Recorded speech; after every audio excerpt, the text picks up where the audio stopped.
Hello and welcome to Paranormal Queen.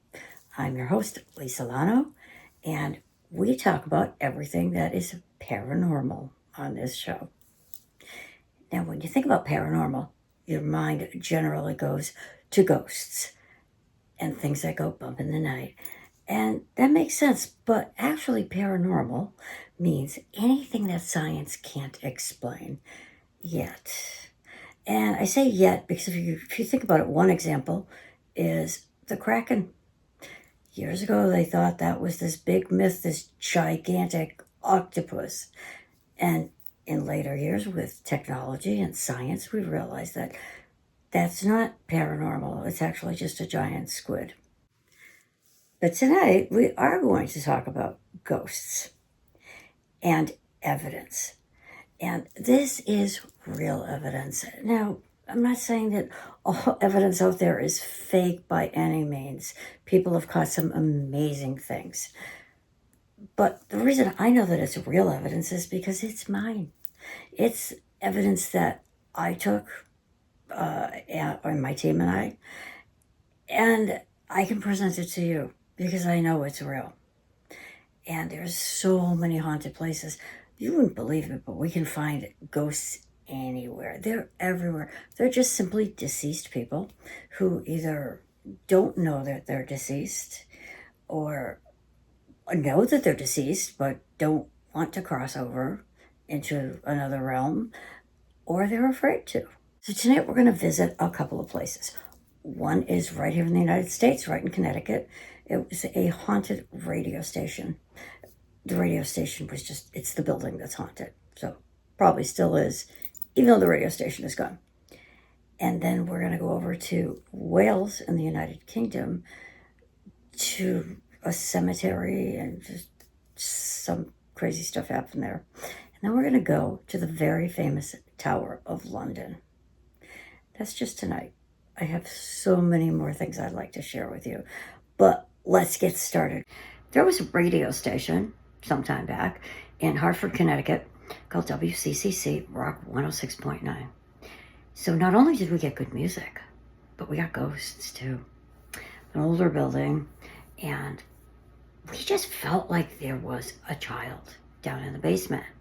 So we started our K2 meter going with the lights, and here's some confirmation. I do want to share a couple of videos, but here's the first one. Specifically want the yellow for a child. Okay, well, you said you wanted the toy. It's blue and yellow and green, the ball. Is that okay? Do you like blue and yellow? Mm-hmm. Wow.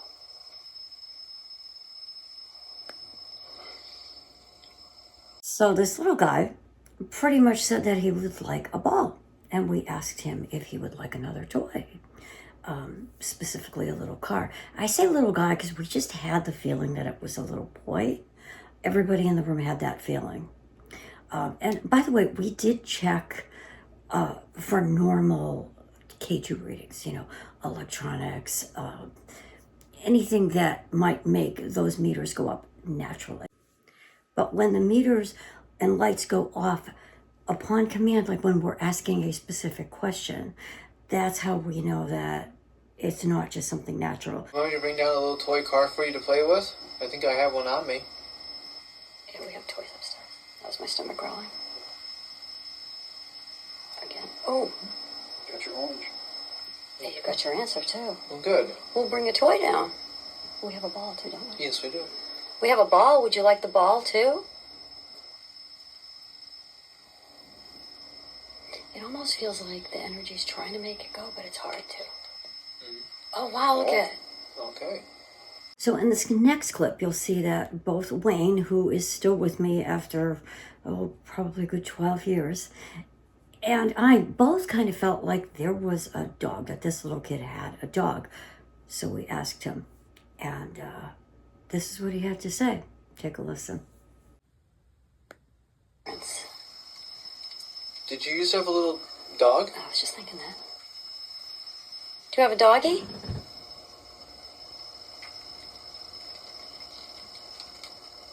And then it's back. That's normal background noise. Oh, look, the dog. Is your dog with you now? Yes. Oh. Yeah. Now, yes, we did try to cross him, but sadly, he didn't seem to want to go. I don't know if he's still there.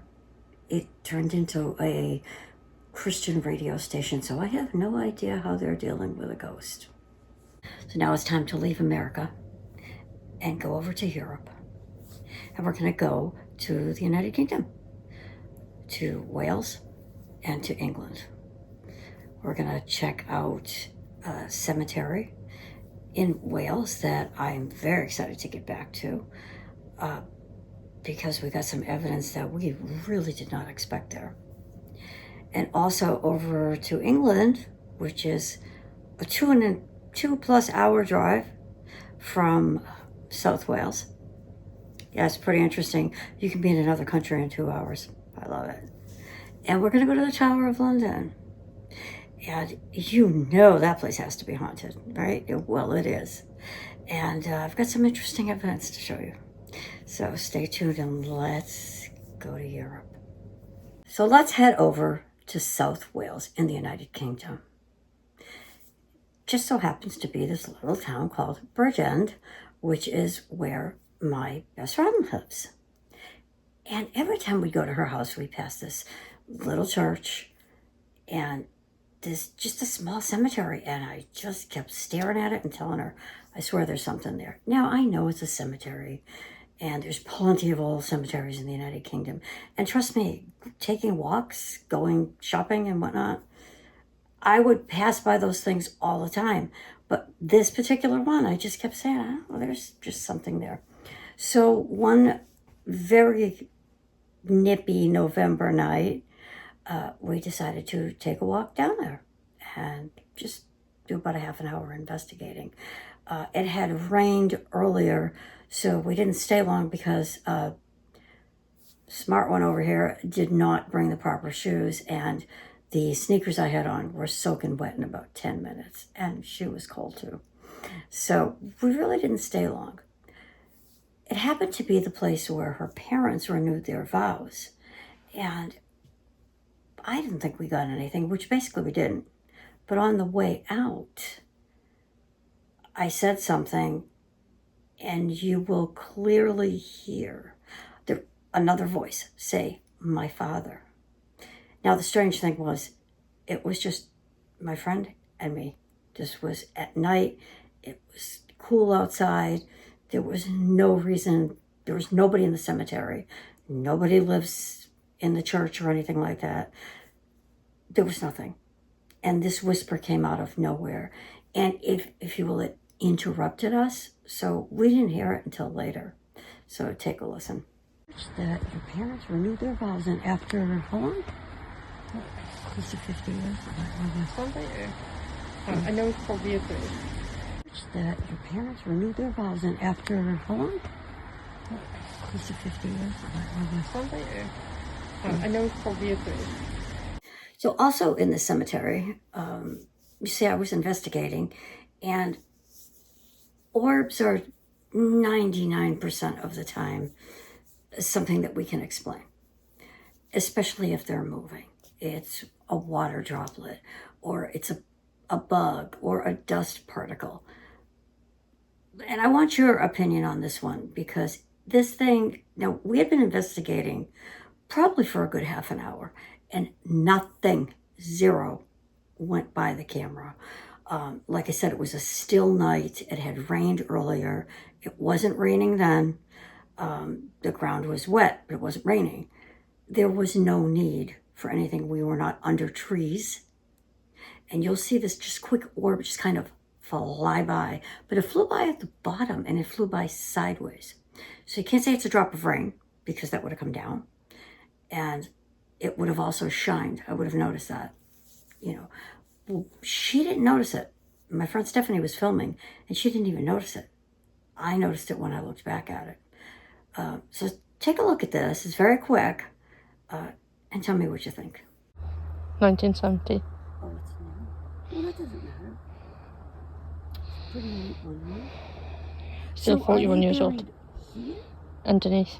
They are under. Why does it have the thing on top? I don't know. 1970. Oh, it's new. Well, that doesn't matter. Pretty neat one, huh? Still So 41 are they years old. buried here? Underneath. They are under. Why does it have the thing on top? I don't know. Okay, let's head over to England now. We're going to go to the Tower of London. Yes, of course, it's haunted. But you never know what you're going to get. This is just a very small EVP, but I found it very fascinating. It's just a simple yes. We were at a place called Trader's Gate, and it is a place that got the name because prisoners were brought through there by barge. On the way to the Tower of London, they had to pass under the London Bridge, where spikes held the heads of recently executed prisoners. So they called it Trader's Gate. Can you imagine how scary that must have been? And they had to come through there. So again, now the Tower of London is huge. I mean, the area is big. And you gotta go by your instincts. Whether you're a psychic or not, you gotta go by your instincts. And I just had this feeling that there was somebody there that needed to say something. And I asked if there was somebody there, and you hear, yes. You know, do you have something to tell? I wanted to know if they had something to tell, and I felt like somebody had been like wrongly accused. And I'm sure there were plenty of people that were wrongly accused back then and executed. So take a listen to this one. Tower of London, Trader's Gate. Explain, since you're a native, what was going on in that gate behind us? Traitors' Gate is where they brought in all the people who've been accused and convicted of crimes against the crown, and they brought them in through this gate and then took them down towards the prison, which is in the tower, before they were executed. But there's a real creepy spot down here.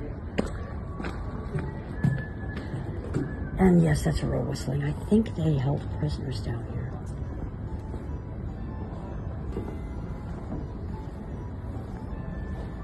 Is there a prisoner here?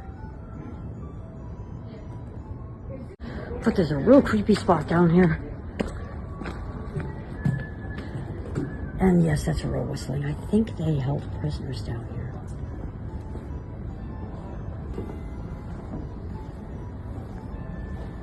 Is there a prisoner here? Okay, so this one is inside the tower. And it's at the armory where, of course, they kept a lot of the weapons and so on. And you're going to hear two gentlemen speaking in the background. There were two gentlemen when we walked in. I did not film them because I didn't have permission to do so. I think one of them may have been working there and the other was a visitor. I'm not sure. But they were chatting and you can hear their voices clearly and consistently.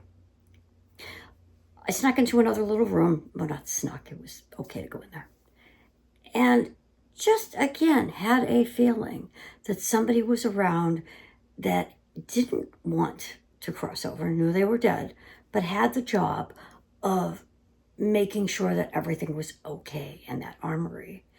And I asked, and sometimes all we're going to get is a simple yes or no answer. But when it's in another voice, and it is a disembodied voice, oh, that's all you need. Because it's very, very seldom that they're going to give you a full sentence. It takes an awful lot of energy. So these little EVPs make so much sense. This is like my favorite EVP that I've gotten. I can't wait to go get some more. And there is whispering in the background too. Male voices. Is there somebody here who still looks after everything? Can you speak very loudly, yes or no? Mm-hmm. And there is whispering in the background too. Male voices. Is there somebody here who still looks after everything? Can you speak very loudly, yes or no? As I said, my friend lives in a town called Bridgend, but it's Beatrice Bridgend. Now, how strange was that? Here we are in another country, just trying to find out who's there, and this lady says that. So obviously, that's where she was from. Now, whether she was executed or not, I don't know. I didn't look into the history of it, but it's interesting, so take a listen. Background noises, people speaking.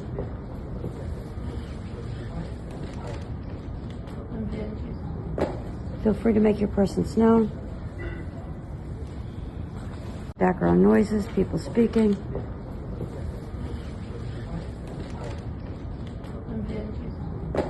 Feel free to make your presence known. I do hope you enjoyed our trip from America to Wales to London. I will be going back. Right now it is September of 2024, and I'll be going back right about Halloween to London, to Wales, and to Germany. So hopefully I can bring back some really interesting evidence. So stay tuned. In the meantime, I've got stuff from homes, from haunted warehouses. You name it. There's audio, there's video, there's pictures. And again, it's all real evidence that I took myself. And if it's anything that I haven't taken myself, I'll make sure to let you know. So until next time, this is Paranormal Queen, and I will see you soon.